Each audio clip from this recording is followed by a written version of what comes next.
you got some big space-eating guys who, you know, cause problems with just because of their sheer mass, you know, and you got to, you know, take and move those guys off their spot, you know. So, I mean, that's the thing that when you look at it at the end of the day, just the pure bulk of the guys is there. And of course, they got to implement a great scheme, you know, but you know, it still comes back to the actual people that they have out there performing, and they got some big dudes who got some talent.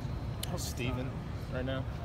He coming along, you know what I mean? You know, he's staying positive and staying engaged in what we're doing as far as our plan. And, you know, he's aware of what our game plan is this week, you know, but I told him your game plan is making sure you're doing all the other things off the field correctly, you know, staying engaged in your classwork, you know, being where you need to be on time and rehabbing, you know, and he's doing those things. So you got to make sure with a freshman that you keep the guy glued in, because he ain't never been injured. He always been the guy. He always been, you know, I never had to really deal with being on the side. So, you know, part of my job is making sure to keep his spirits up and to still keep him accountable for everything as if he was playing this week. How much does the injuries on the offensive line change what you guys do? Again, I know I was asked this before. I don't think it's, right now we got a full game plan that we're entering with. We ain't watering it down. We're not saying, well, we can't do this and we can't do that. You know, we at University of Southern California, we recruit great players, you know, to step up in moments like this. And again, with some of those injuries being known right now, we're going forward again, preparing guys, some of them for their second week of, you know, taking you know, a step into the spotlight and being the main guys as far as the blocking is concerned. So we're excited about it. You know, the running backs believe in those guys. I think today we had a great run with the running plays, and the backs were excited and having fun. I mean, we was hitting them holes, and I think I tell the guys it's contagious, and it could be demoralizing to a defense. I said, when we start popping those runs and you get some of these young dudes on the line of scrimmage like, oh shoot, we just broke it for 40 yards.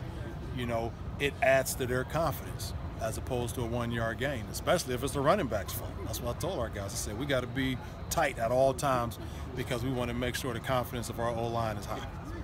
Said got a lot of burn last week. What did you like out of him? Well, I mean, the thing is, it's the same thing that we preach. I want these guys to be angry, play with a chip on their shoulder. So Sid asked me a couple weeks ago, he said, you know, what can I do better? I said, I just want you to continue to be vicious. I want even a more extra oomph in you. I want you to have an attack mentality. Again, we pride our room in being tough guys, you know, and Sid's a tough guy too, no doubt. And I said, I want him to attack the holes. I want you to break tackles, you know, and not just be a serviceable guy who's going to come in and give a solid play, but a guy who's going to come in and can bust a game open. So he came out with that mentality. Assignments were sound, had a great pickup in pass protection, had a great catch down the field, and he ran hard. So those are things I'm looking for.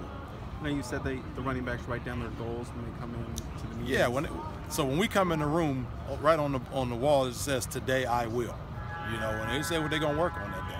You know, I'm gonna work today. I will have 100% ball security. Today I will have 4 knockdowns. Today I will, you know, have great pass protection. Use my hands, whatever it might be. So they'll give me a very small detail of what they want to work on. Obviously, there's a big picture, but it's something that we can hold each other accountable to. I was just wondering if you've seen any new goals emerge now that we're 6 games and a half. Well, I mean, you know, guys want to continue to have the things I'm seeing more of is, you know, being physical, being more decisive, because I'm continuing to hammer run reads.